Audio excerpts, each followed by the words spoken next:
Good afternoon. Marian and Rich Patterson from Winding Pathways and Kelsey Spotts on the camera from Hoover's Hatchery on a really nice, mild, warm May day.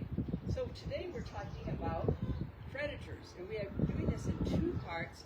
This time it's kind of the smallish type predators. So Rich, tell us, what do we talk about with the predators?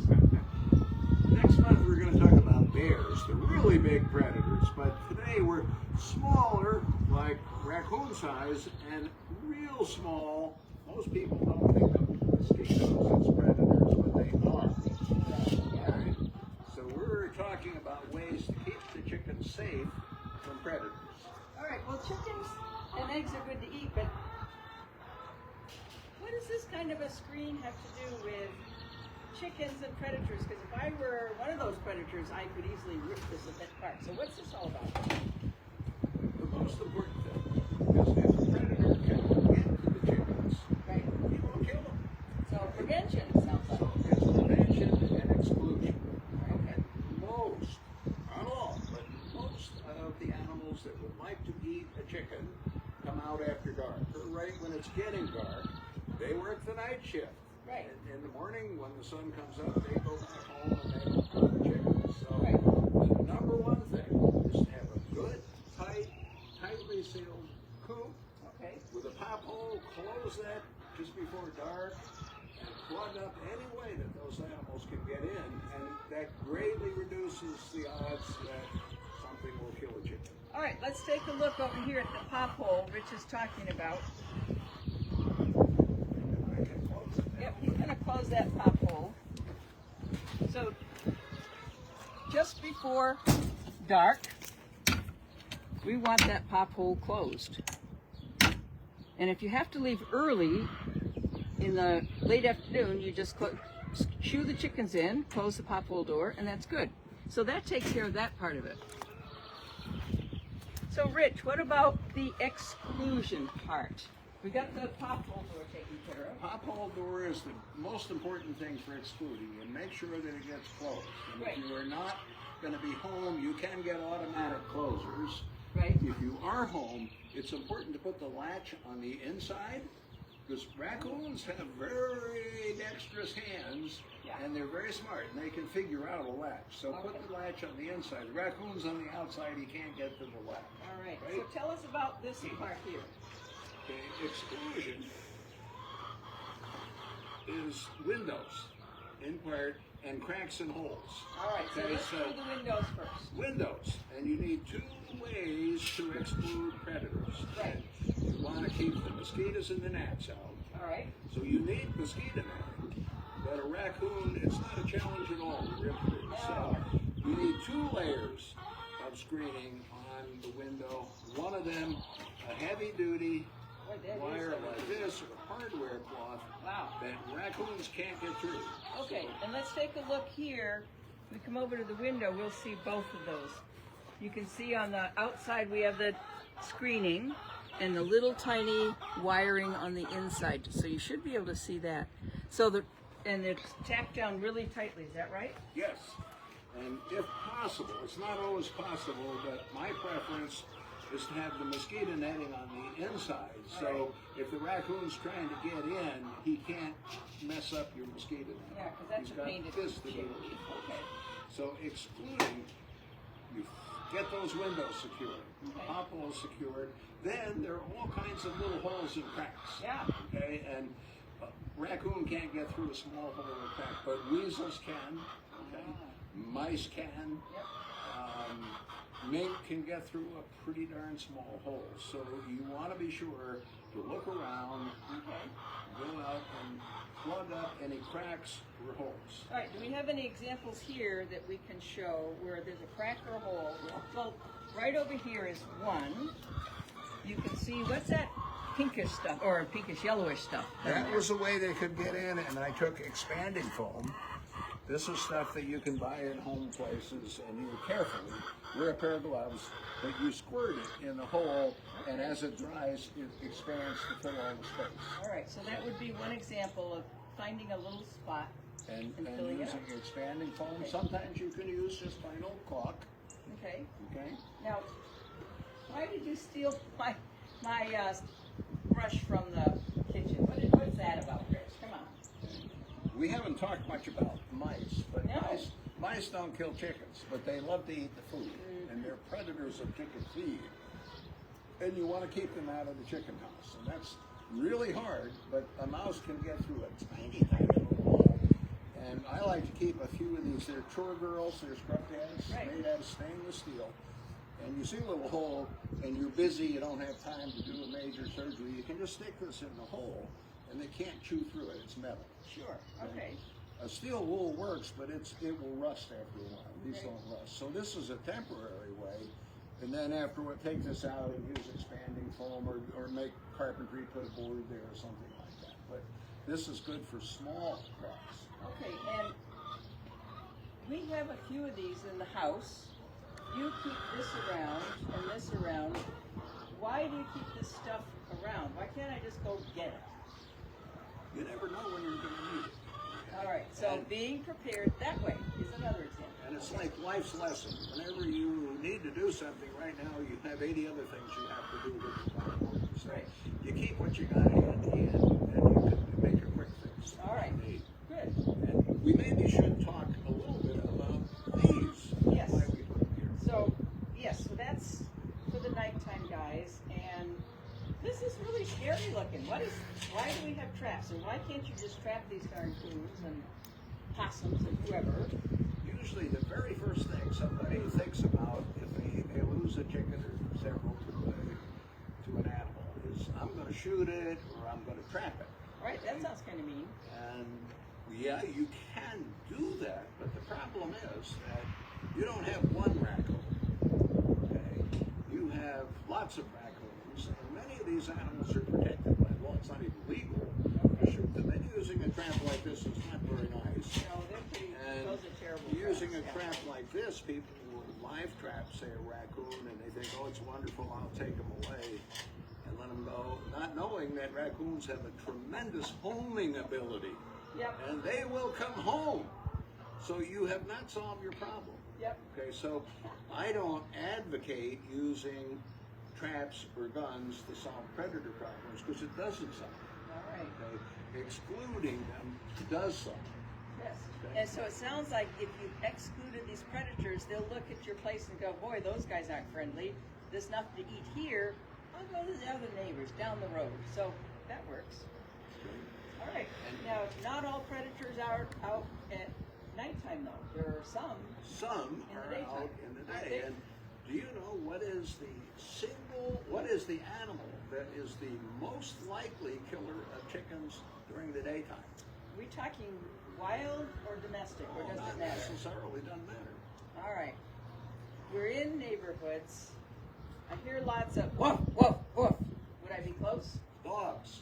Dogs. Okay, dogs. And this, not necessarily wild feral dogs. I mean, might be Fido who lives down the street, Yeah. gets loose. And dogs will kill chickens. And the solution to that is really pretty good. A good, stout wire fence around the run. Okay, they will keep the chickens in. Yeah. We'll keep the dogs out. All right, let's take a look over here. Kelsey's panning here, and actually this used to be a dog run. So we have this chain link right here. And Rich, how come we have this extension up here? Why do we have the extension up there? The extension is there because this is just a 4-foot fence, and these chickens that we have can go 5 or 6 feet, so they can fly over the short fence. All And right. if I was making this fence again, I didn't have a fence, I'd go up at least 6 and better 7 or 8 feet of good, stout, solid wire that will keep a dog from coming in. Okay. Won't keep a raccoon out. They can climb great. They Yeah. come over the top. So that's why we got the pop hole and the wiring and all that for the house, the coop. And they're not out during the day. All right. Foxes sometimes are out in the day, Yep, but that will keep a fox out. sure. Unless there's a hole here that they can slide through. Well, and you notice that Yep, just to make the track a little bit yep. more narrow. Because we had a Mother's Day fox that tried to take the chickens. We heard it yapping and the chickens fluttering and calling and on and on. It was the fox and he had it by the wing and he was trying to haul it off. And we came out and foiled it, so the poor little fox. So we plugged up the hole down there. Yeah. That fox had half of his problem figured out because we did have a hole big enough for a fox to come in, but the chickens couldn't get out.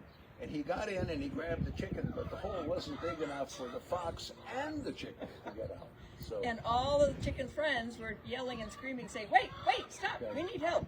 All right. But the other thing that we do is to reduce the odds that a chicken will be killed by an avian, a raptor, a hawk. Yeah, what do we do there? Because we've got lots of open space here. We've got trees for those hawks to do. People often say hawks and owls, but remember, owls are mostly out at night when the chickens are locked up. They're inside. There are some hawks that occasionally will try to get a chicken dinner.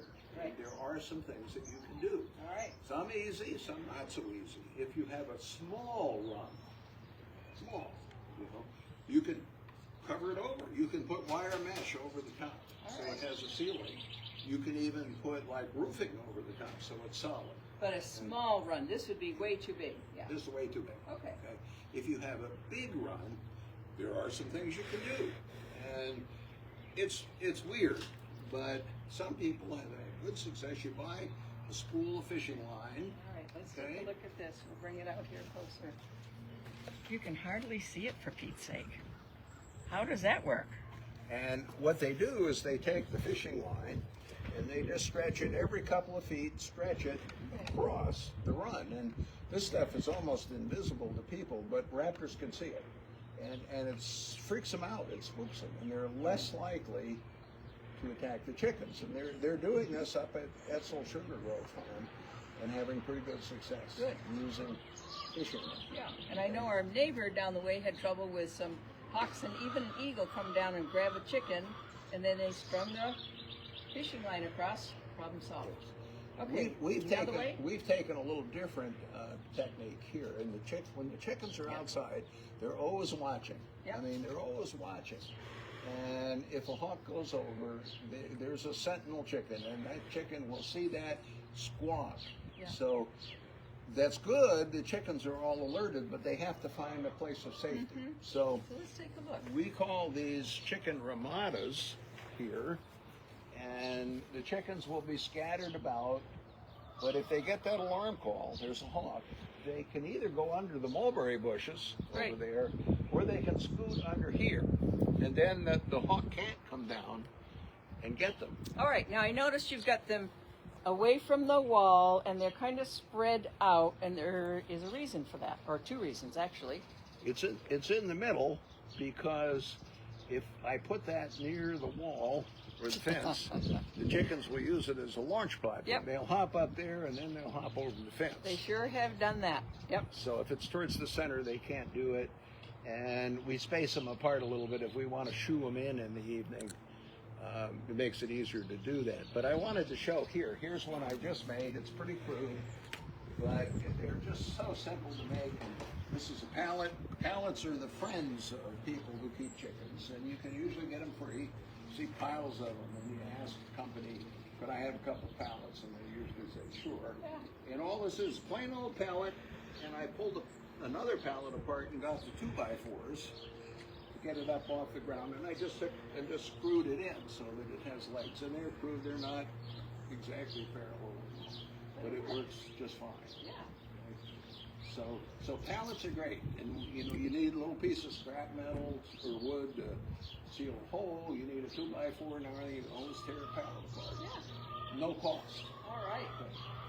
Well, those are some pretty good things about keeping out predators that are teeny weeny ones up to birds. And next month we do on bears.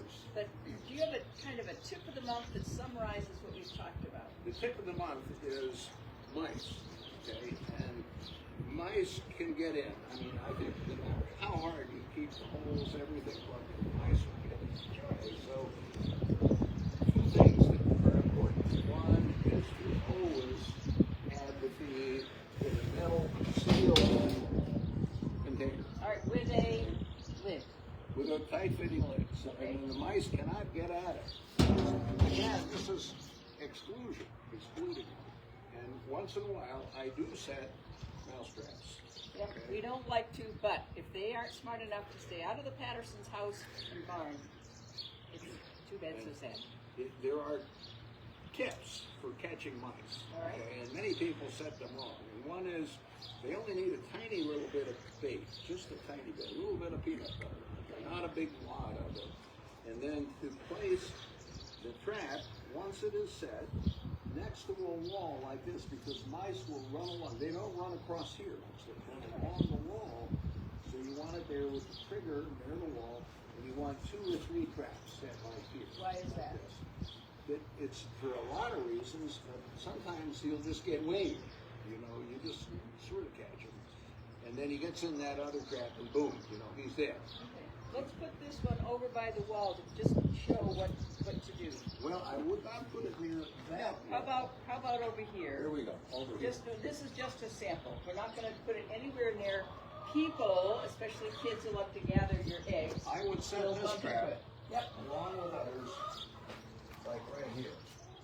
Oh, there's his feed. The mice are barrels. coming along here, okay? But I'd have 2 or 3 traps set parallel. Sure.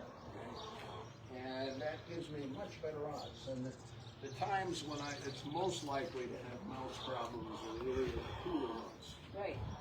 We're trying to get in and so mice are tough to exclude. You can try. They're amazing. And then the other part of that tip of the month is be prepared. Have some of these simple things around. So you see the hole, you're aware of the mice, you don't have to go running off to the store to get your supplies. You've got them all handy. We have And 2 tips of them. what's this about? Summer's coming up. It is. Okay, and with summer comes gnats, and if you can't keep all the gnats out, but it's hot, the chickens are like this trying to sleep. These little battery-operated fans, you can put that on and blow it at the chickens, and the gnats don't like wind, so it keeps them away. It also works with people. You're sitting out on the back deck, and the gnats are kind of driving you crazy. You sit in this nice breeze from the fan, and the gnats don't bother you. So a fan can be really helpful, and this will run almost all night on the battery. That's pretty cool. Right over here. All right. I think that's it for Winding Pathways and Hoover's Hatchery. So for May, we wish you a happy May Day, and we wish the hens a happy May Day and Mother's Day coming up there. So we'll see you next month in June. Thanks a lot, guys. See you later.